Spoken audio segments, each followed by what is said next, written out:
Apart from higher efficiency, what kind of other advantages do you see for companies in Japan working with robots? Okay.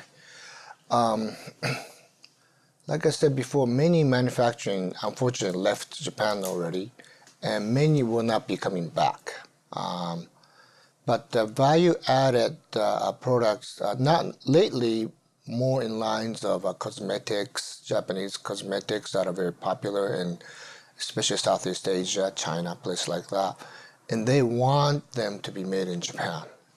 So those products, companies are bringing the factories back to Japan, but they want to bring it back to Japan, but they cannot find enough people.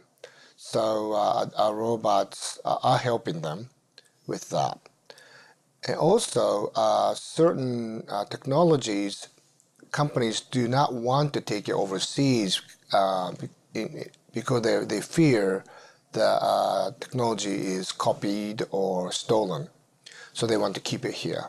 So that is very important for Japanese companies. And also, we are having problem with the very aging society. The demographics of the healthy society, I believe, is old people at the top, but more and more young people.